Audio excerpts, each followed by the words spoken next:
Good morning dear students. वजन फिर से प्रैक्टिस साइट 9 के साथ आपके सामने हूँ। तो डियर स्टूडेंट्स, जैसे कि हमारी एग्ज़ाम की डेट नज़दीक आती जा रही है, वैसे ही हमारे और ज़्यादा कठिन परिश्रम के दिन आते जा रहे हैं डियर स्टूडेंट्स। अब आपको कुछ नया पढ़ने से बचना है, जितना आपने पुराना पढ़ा है उसको रिवाइज करना है। तो देखते हैं हमारी तैयारी कैसी है, लगाते हैं कुछ क्वेश्चंस को, देखते हैं। फर्स्ट क्वेश्चन है हमारा, अनुनासिक का संबंध होता है। डियर स्टूडेंट्स, अनुनासिक ये अपने आप में दो शब्द से मिलकर बना है, अनु प्लस नासिक, अनु प्लस नासिक। डियर स्टूडेंट्स, अनु का अर्थ होता है मुख, अनु का अर्थ क्या होता है? मुख। और नासिक का अर्थ होता है नाक। डियर स्टूडेंट्स, वे वर्ण जिनका उच्चारण मुख प्लस नाक दोनों से हो, मुख और नाक दोनों से हो, जिनको बोलते समय हमारे मुख से भी और नाक से भी ध्वनि निकले, उन वर्ड को हम अनुनासिक कहते हैं। क्या कहते हैं डियर स्टूडेंट्स? अनुनासिक। तो हमें देखना है केवल नाक होगा, केवल मुंह होगा, या फिर नाक और मुंह दोनों होगा, या फिर सभी से। डियर स्टूडेंट्स, तो इसका जो ऑप्शन है वो ऑप्शन नंबर सी, क्योंकि केवल नाक से तो नहीं होगा, नाक और मुंह दोनों होता है यहाँ पर, तब तो हमारा option number C is the correct option. चलते हैं क्वेश्चन नंबर सेकंड की तरफ। क्वेश्चन नंबर सेकंड, प्रयत्न के आधार पर ला किस प्रकार की ध्वनि है? ए पार्श्विक है, बी उत्क्षिप्त है, सी प्रकंपित है, या फिर संघर्षहीन है। डियर स्टूडेंट्स, अगर हम उत्क्षिप्त व्यंजन की बात करें तो ये दो होते हैं, ड़ और ड़। डियर स्टूडेंट्स, ये जो दो वर्ण हैं, इनसे कभी भी शब्द की शुरुआत नहीं होती है, ये कभी भी शब्द के शुरू में नहीं आते, शब्द की शुरुआत नहीं होती है। डियर स्टूडेंट्स, इनको हम द्विगुण व्यंजन भी कहते हैं, इनको हम द्विगुण व्यंजन भी कहते हैं। तो आपको मुझे बताना है कि पार्श्विक होगा, उत्क्षिप्त होगा, प्रकंपित होगा, या संघर्षहीन होगा। डियर स्टूडेंट्स, तो option A is the correct option. ला हमारा पार्श्विक व्यंजन है। ला कैसा व्यंजन है? पार्श्विक व्यंजन है, उत्क्षिप्त नहीं है, प्रकंपित नहीं है, संघर्षहीन नहीं है। चलते हैं नेक्स्ट क्वेश्चन की तरफ। क्वेश्चन नंबर थर्ड, शुद्ध वर्तनी का चयन कीजिए। डियर स्टूडेंट्स, जो हमारे सा होते हैं वो तीन होते हैं। एक होता है तलस, जिसका उच्चारण तालु से होता है, एक मूर्धन्य होता है ना, रिटरस मूर्धा, ये वाला हमारा कैसा है? मूर्धन्य है।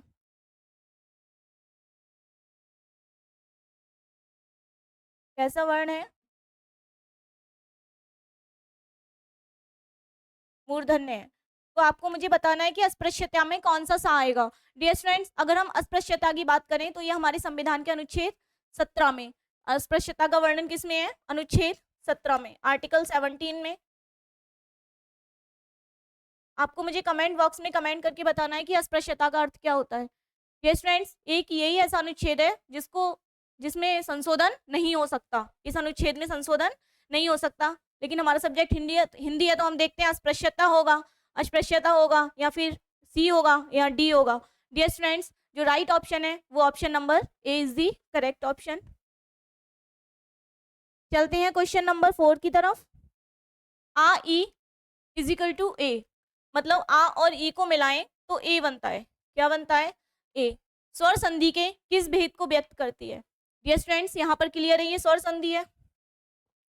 तो आपको स्वर संधि में बताना है, स्वर संधि के जो प्रकार होते हैं वो 5 होते हैं, दीर्घ संधि, गुण संधि, यड़ संधि, अयादि संधि। डियर स्टूडेंट्स, एक संधि होती है वृद्धि संधि। कौन सी संधि? वृद्धि संधि। तो ये संधि हमारी 5 होती हैं। स्वर संधि के जो भेद होते हैं वो कितने होते हैं? 5 होते हैं। फर्स्ट दीर्घ, सेकंड गुण, सी यण, और फोर्थ अयादि, और फिफ्थ हमारी वृद्धि संधि। तो आ ई ए स्वर संधि के किस भेद को व्यक्त करता है? डियर स्टूडेंट्स, आ ई ए दीर्घ संधि की बात करें तो इसमें दो वर्ण मिलकर अपने आप के क्या हो जाते हैं? दीर्घ हो जाते हैं। जैसे आ प्लस आ इजिकल टू आ हो जाएगा। अगर हम गुण संधि की बात करें तो आ और ई को मिलाया तो ए हो जाता है। यड़ संधि की बात करें डियर स्टूडेंट्स तो ई का या हो जाता है, ई का क्या हो जाता है? या। यड़ संधि का जो सूत्र होता है वो होता है इको यड़ची। क्या होता है डियर स्टूडेंट्स? इको यड़ची। तो हमें बताना है कि ई प्लस ए स्वर संधि के किस भेद को व्यक्त करता है? दीर्घ को व्यक्त करेगा, गुण को व्यक्त करेगा, यड़ को, या फिर अयादि को? डियर स्टूडेंट्स, तो right option option number B.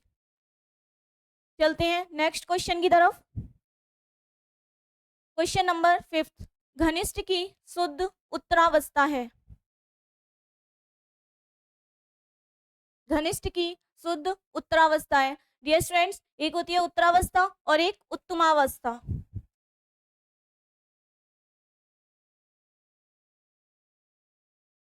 उत्तमावस्था। Dear students, जैसे हम इंग्लिश में पढ़ते हैं पॉजिटिव, कॉम्परेटिव एंड सुपरलेटिव, मतलब सबसे सुपर, तो उत्तमावस्था मतलब सबसे उत्तम, उत्तम से भी उत्तम, उत्तमावस्था मतलब सबसे ही उत्तम जो वो हमारा उत्तमावस्था गुण होता है। तो आपको बताना है, लेकिन यहाँ पर कौन सी बतानी है? उत्तरावस्था। घनिष्ठतर होगा, घनिष्ठतम होगा, घनिष्ठतम होगा, या फिर घनिष्ठतम होगा? डियर स्टूडेंट्स, जो घनिष्ठ की उत्तरावस्था होती है वो घनिष्ठतर होती है। डियर स्टूडेंट्स, उत्तरावस्था में हम ज्यादातर हमारे वर्ड के लास्ट में तर और उत्तमावस्था में तम आता है, उत्तमावस्था में तम। तो right option option number A. चलते हैं नेक्स्ट क्वेश्चन की तरफ। क्वेश्चन नंबर 6, संबंध कारक। संबंध कारक का चिन्ह है ऑप्शन ए मैं पर, बी के लिए, सी रा रे री, और डी से।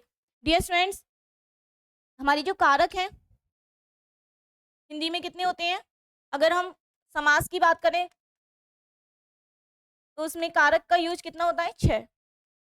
कितने कारक का यूज होता है समास में? 6 कारक का, है ना। कर्ता और संबोधन को हम नहीं पढ़ते हैं, तो इसमें देखेंगे संबंध कारक कौन सा होगा? मे पर होगा, के लिए होगा, रा री रे, या फिर से होगा?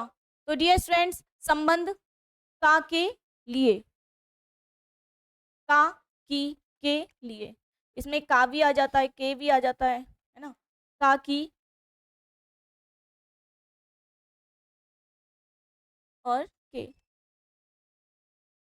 मे पर से आप मुझे बताएंगे कौन सी विभक्ति में यूज होता है, कौन से कारक में मे पर का यूज करते हैं, रा रे री का किस में यूज करते हैं?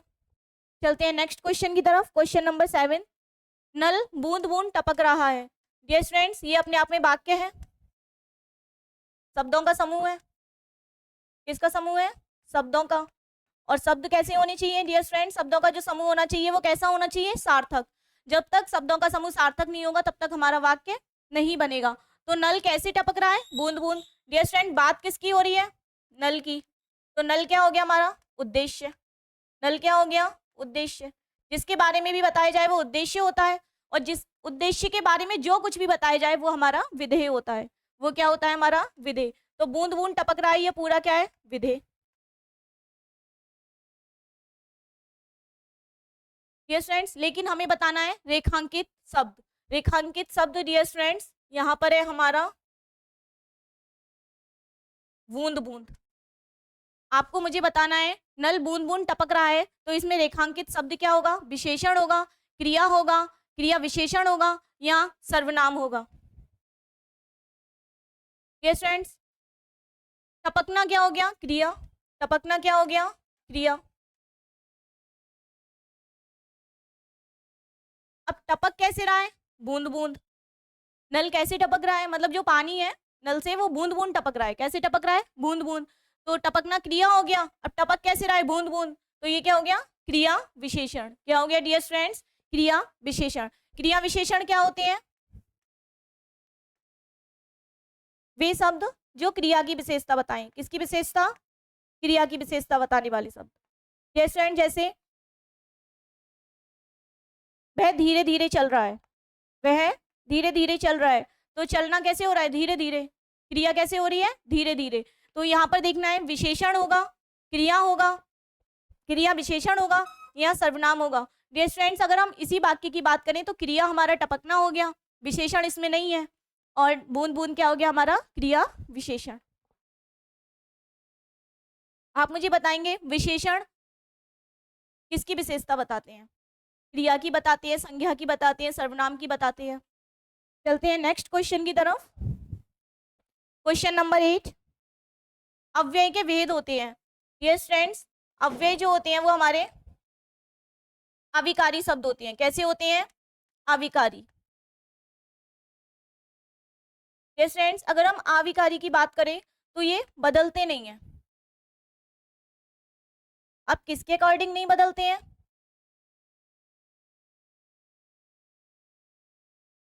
लिंग, वचन, कारक, संज्ञा, सर्वनाम के अनुसार ये बदलते नहीं है, जबकि विकारी शब्द बदल जाते हैं। विकारी क्या होते हैं? विकारी बदल जाते हैं।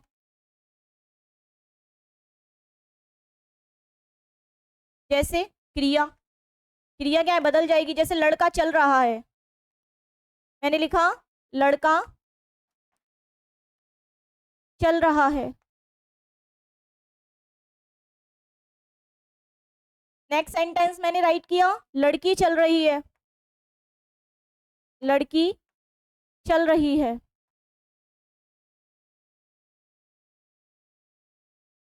यस फ्रेंड्स, यहाँ पर मैंने दो वाक्य लिखे, लड़का चल रहा है और सेकंड राइट किया लड़की चल रही है। तो लड़का चल रहा है, यहाँ पर हमने देखा रहा हो गया था, और जब मैंने लिंग चेंज करा तो यहाँ पर रही हो गई। तो क्रिया रहा रही क्या होती है? हमारी क्रिया होती है, सहायक क्रियाएं, है ना। तो क्रिया क्या हो रही है? टेंस के अकॉर्डिंग, यानी कि लिंग के अकॉर्डिंग बदल रही है, लिंग के अकॉर्डिंग बदल रही है। तो वे शब्द जो लिंग, संज्ञा या सर्वनाम के अनुसार बदल जाते हैं उनको हम विकारी शब्द कहते हैं। क्या कहते हैं डियर फ्रेंड्स? विकारी शब्द। और वे शब्द जो क्रिया के अनुसार नहीं बदलते हैं, लिंग या वचन के अनुसार नहीं बदलते हैं, वो हमारे अविकारी शब्द होते हैं। जैसे क्रिया विशेषण, जैसे यहाँ पे राइट कर लेते हैं क्रिया विशेषण।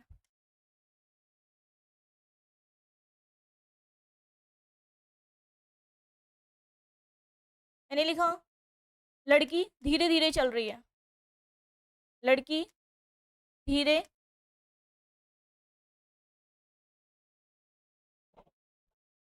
धीरे चल रही है। इसको रफ कर देते हैं, तो नोट कर लिया होगा।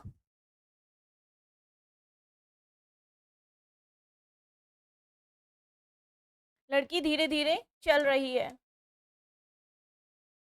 नेक्स्ट सेंटेंस मैंने राइट किया लड़का धीरे धीरे चल रहा है,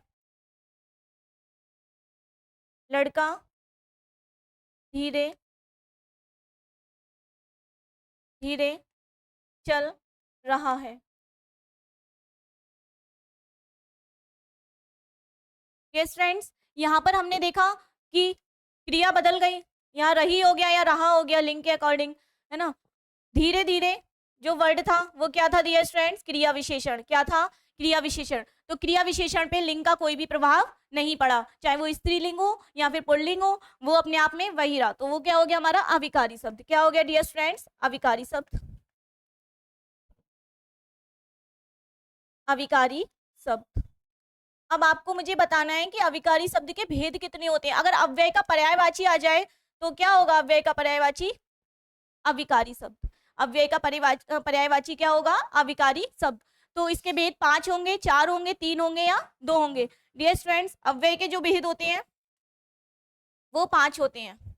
जैसे क्रिया विशेषण है, संबंध बोधक है ना, निपात है, और हमारा संबंध बोधक संबोधन, संबोधन चिन्ह भी हमारे किस में आते हैं? अव्यय में आते हैं। तो इसके जो भेद होंगे वो कितने होंगे डियर फ्रेंड्स? 5। तो right option, option number A. चलते हैं नेक्स्ट क्वेश्चन की तरफ। क्वेश्चन नंबर 9, राजभाषा आयोग के प्रथम अध्यक्ष कौन थे?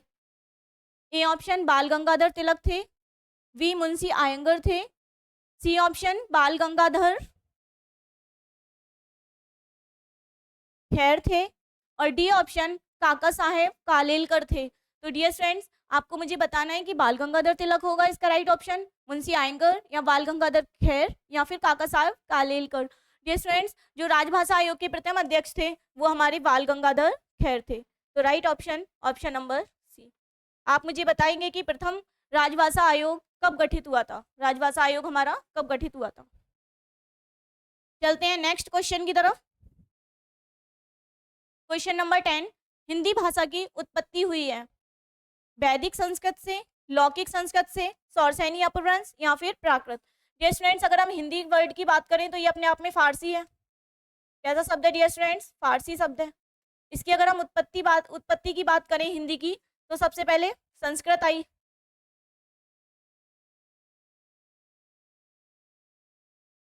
संस्कृत के बाद पाली, पाली के बाद प्राकृत, प्राकृत के बाद अपभ्रंश, अपभ्रंश के बाद अपभट्ट, अवहट्ट,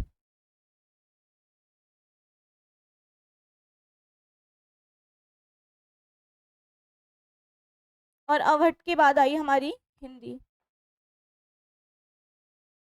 अवहट्ट के बाद हिंदी। तो डियर स्टूडेंट्स, यहाँ पर हमें बताना है कि जो हिंदी भाषा की उत्पत्ति हुई थी वो वैदिक संस्कृत से हुई थी, बी लौकिक संस्कृत से, सी सौरसैनी अपभ्रंश से, डी प्राकृत से। डियर स्टूडेंट्स, जो आधुनिक हिंदी भाषा की अगर हम बात करें वो हमारी सौरसैनी अपभ्रंश से हुई है। उसकी उत्पत्ति किससे हुई है? सौरसैनी अपभ्रंश से, ना कि प्राकृत से। लौकिक संस्कृत भी नहीं है और वैदिक संस्कृत भी नहीं है। तो सौरसैनी अपभ्रंश से हमारी हिंदी भाषा की उत्पत्ति हुई है। चलते हैं नेक्स्ट क्वेश्चन की तरफ। क्वेश्चन नंबर 11, खड़ी बोली हिंदी का अन्य सही नाम है? भारतीय है, कौरवी है, हरियाणवी है, या फिर हिंदी है? डियर स्टूडेंट्स, खड़ी बोली को जब से साहित्य में स्थान दिया गया, डियर स्टूडेंट्स, पहले खड़ी बोली को हम कौरवी नाम से जानते थे। किस नाम से जानते थे? कौरवी से। खड़ी बोली का जो अन्य सही नाम था वो पहले कौरवी था, यानी कि पूर्व नाम था इसका। खड़ी बोली का पूर्व नाम क्या था? कौरवी।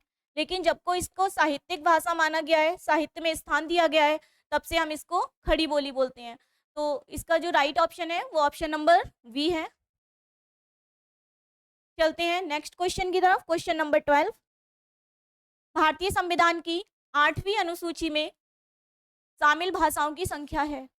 ए 22 है, बी 18 है, सी 24 है, या फिर 17 है? डियर स्टूडेंट्स, अगर हम 8वीं अनुसूची की बात करें तो इसमें जो भाषाएं हैं वो हमारी कितनी भाषाएं हैं? 22 भाषाएं। कितनी भाषाएं? 22 भाषाएं हैं। लेकिन प्रारंभ में संविधान में 22 भाषाएं नहीं थी। कितनी भाषाएं थी? आप मुझे कमेंट बॉक्स में कमेंट करके बताएंगे। क्या अंग्रेजी को 8वीं अनुसूची में स्थान प्राप्त है या नहीं? यस स्टूडेंट्स, अंग्रेजी को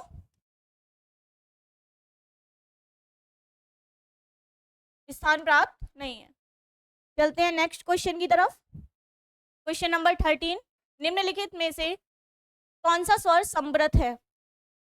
यस फ्रेंड्स, अगर हम समृत की बात करें तो मुंह हमारा लगभग बंद रहता है। Samrut means close.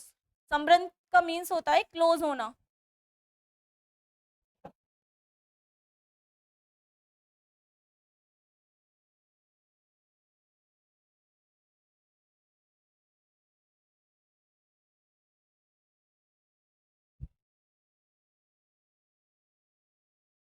Yes friends, Samrut की अगर हम बात करें तो इसका मीन्स होता है क्लोज होना, मतलब बंद होना। समृत मीन्स बंद होना। यस फ्रेंड्स, तो वे वर्ड जिनका उच्चारण करते समय मुंह हमारा लगभग बंद रहता हो, मतलब बंद ही रहता है, तो वो आप उच्चारण करके देखिए, प्रैक्टिकली सीखिए। आ होगा, ई होगा, औ होगा, या फिर ए होगा। डियर फ्रेंड्स, जो समृत स्वर होते हैं वो हमारे ए और ए होते हैं। तो राइट ऑप्शन ये दोनों होंगे। Right option option number D. Dear students, अगर हम आ की बात करें तो ये हमारा विब्रत है। कैसा स्वर है डियर स्टूडेंट्स? विब्रत स्वर है, और विब्रत का मीन्स होता है ओपन।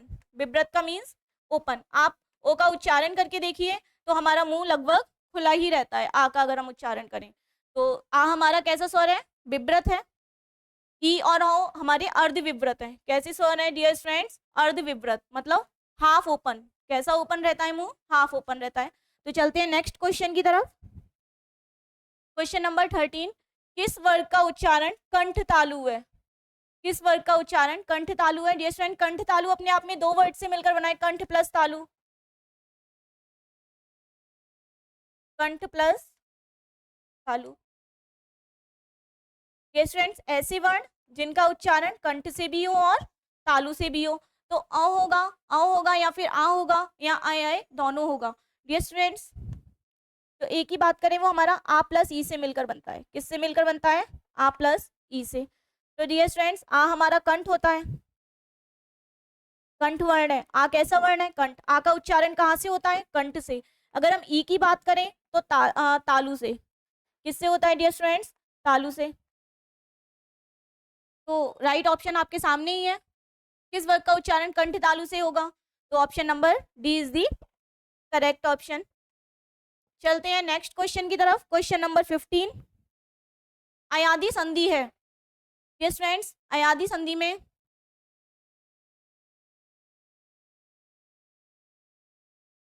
अ का आव हो जाता है। क्या हो जाता है डियर फ्रेंड्स? आव।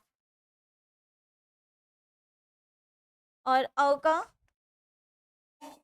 अव हो जाता है। यस फ्रेंड्स, उत प्लस योग होगा, तथा प्लस अयव होगा, सी अप प्लस जा होगा, डी नौ प्लस इक होगा। डियर फ्रेंड्स, 9 प्लस इक को अगर हम इसकी संधि करें तो इसका हो जाएगा नाविक। क्या हो जाएगा डियर फ्रेंड्स? नाविक। यहाँ पे अ की मात्रा थी और अयादी संधि में अ की मात्रा ही बदलती है। किसकी मात्रा बदलती है? अ की मात्रा आव में बदल जाती है। तो right option, option number D. Question number 16 Ram की शक्ति पूजा के लेखक हैं। यस फ्रेंड्स, अगर हम सूरदास जी की बात करें तो इनकी जो रचनाएं हैं वो सूर सागर है, सूर सारावली है और साहित्य लहरी है।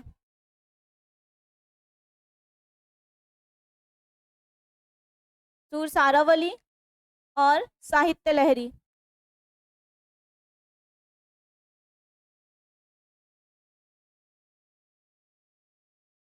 यस फ्रेंड्स, तुलसीदास जी की एक फेमस रचना है रामचरितमानस है, वर्वे रामायण है, जानकी मंगल है, पार्वती मंगल है। ये सब हमारी तुलसीदास जी की हैं। जयशंकर प्रसाद जी की बात करें तो आंसू, लहर, तितली, कामायनी, झरना।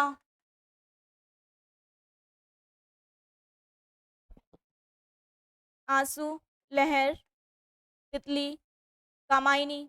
और डियर फ्रेंड, जो जयशंकर प्रसाद है वो हमारे छायावादी युग के कवि हैं, है ना, छायावादी युग के लेखक हैं। अगर हम सूर्यकांत त्रिपाठी निराला जी की बात करें तो इनको महाप्राण कवि कहा जाता है। कैसा कवि कहा जाता है? महाप्राण। इनको उपाधि दी गई थी महाप्राण की। इनकी जो अन्य रचनाएं हैं वो आप मुझे कमेंट बॉक्स में कमेंट करके बताएंगे। तो राम की शक्ति पूजा के जो लेखक हैं वो हमारे सूर्यकांत त्रिपाठी निराला जी हैं। चलते हैं नेक्स्ट क्वेश्चन की तरफ। क्वेश्चन नंबर 17 एक भारतीय आत्मा कहा जाता है। डियर फ्रेंड्स, हरिओत जी की बात करें तो इनको कवि सम्राट कहा जाता है।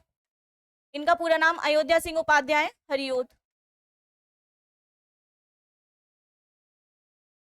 माखनलाल जी की बात करें तो एक भारतीय आत्मा हमारे माखनलाल जी को कहा जाता है। महादेवी वर्मा जी की बात करें तो इन्हें आधुनिक युग की मीरा, आधुनिक युग की मीरा। जी फ्रेंड्स, इनकी जो रचनाएं थी यामा, महादेवी वर्मा को, जिसपे इन्हें कौन सा पुरस्कार मिला है वो आप मुझे बताएंगे। यामा पर इन्हें पुरस्कार दिया गया था, सम्मानित किया गया था, इनकी जो यामा रचना थी। अगर हम जयशंकर प्रसाद जी की बात करें तो आंसू, लहर, झरना, तितली। तो right option, option number B. चलते हैं नेक्स्ट क्वेश्चन की तरफ। क्वेश्चन नंबर 18 देशभक्ति में कौन सा समास होगा? यस फ्रेंड्स, समास का अर्थ होता है अपने आप में संक्षिप्तीकरण। समास के जो भेद होते हैं वो कितने होते हैं? 6 होते हैं। तो अव्ययी भाव होगा, तत्पुरुष होगा, बहुव्रीहि होगा, द्वंद्व होगा, है ना। यहाँ पर 2 समास नहीं है, वो आप मुझे बताएंगे। 4 भेद यहाँ पर है। फिफ्थ होता है हमारा द्विगु समास और 6 होगा हमारा कर्मधारय, नहीं है यहाँ पर, तो कर्मधारय समास। तो समास के 6 वेद हो गए। पहला ये हो गया, दूसरा ये हो गया, तीसरा, चौथा, पांचवा और छठा। तो अव्ययी भाव, डियर फ्रेंड्स, अगर हम अव्ययी भाव समास की बात करें तो यहाँ पर हमारे क्या आते हैं? पूर्व पद प्रधान होगा या उत्तर पद प्रधान होगा। डियर फ्रेंड्स, इसमें हमारे आकर जैसे बात करें हम अव्ययी भाव समास, डियर फ्रेंड्स, रात दिन, क्या रात दिन।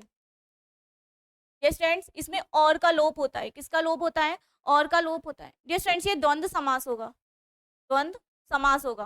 पूर्व पद में, द्वंद्व समास में दोनों पद प्रधान होंगे, द्वंद्व समास में दोनों पद प्रधान होंगे। बहुव्रीहि समास में अन्य पद प्रधान होगा। तत्पुरुष समास में कारक की विभक्तियों का लोप होगा और अव्ययी भाव समास में हमारा उत्तर पद प्रधान होता है। अव्ययी भाव समास में हमारा उत्तर पद प्रधान होता है।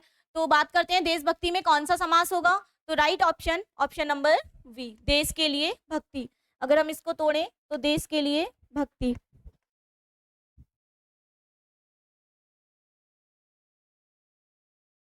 देश के लिए भक्ति, तो इसमें हमारा कारक चिन्ह के लिए का लोप हो रहा है, तो तत्पुरुष समास इज द राइट ऑप्शन। चलते हैं नेक्स्ट क्वेश्चन की तरफ। क्वेश्चन नंबर 19, गरीब की सहायता करो में गरीब शब्द है, विशेषण होगा, विशेष्य होगा, जातिवाचक होगा या भाववाचक होगा। डियर फ्रेंड्स, यहाँ पर गरीबों की सहायता करो में गरीब शब्द है, विशेषण, विशेष्य, जातिवाचक या भाववाचक। डियर फ्रेंड्स, जो गरीबों शब्द है वो अपने आप में जातिवाचक है। कैसा शब्द है, जातिवाचक। तो right option, option number C. चलते हैं लास्ट और क्वेश्चन नंबर 20 की तरफ। सर्दी में उससे खेला नहीं जाता, कृतवाच्य होगा, भाववाच्य होगा, कर्मवाच्य होगा या कोई नहीं होगा। डियर फ्रेंड्स, हमारी जो वाच्य होते हैं वो 3 होते हैं। फर्स्ट कृतवाच्य, सेकंड भाववाच्य और थर्ड हमारा कर्मवाच्य। डियर फ्रेंड्स, कृतवाच्य में हमारे कर्ता की प्रधानता होती है, भाववाच्य में भाव की प्रधानता और कर्मवाच्य में कर्म की प्रधानता होती है। डियर फ्रेंड्स, अगर सर्दी में उससे खेला नहीं जाता, जहां पर भी निषेधात्मक वर्ड आपको दिख जाए, शब्द दिख जाए, वो हमारा भाववाच्य होगा। डियर फ्रेंड, कैसा होगा, भाववाच्य। जैसे उससे खेला नहीं जाता, उससे पढ़ा नहीं जाता। डियर फ्रेंड्स, इसकी अपने आप में पहचान होती है, निषेधात्मक होता है। कैसा होता है, निषेध। ये किसी काम का निषेध करता है, निषेध मतलब मना। तो right option, option number B. तो डियर फ्रेंड्स, ये हमारे 20 क्वेश्चन थे। आशा करती हूँ आपको 20 क्वेश्चन समझ आए होंगे। अगर किसी भी क्वेश्चन में डाउट है तो वो आप मुझे कमेंट बॉक्स में कमेंट करके बताइए। तो all the best and thank you for watching.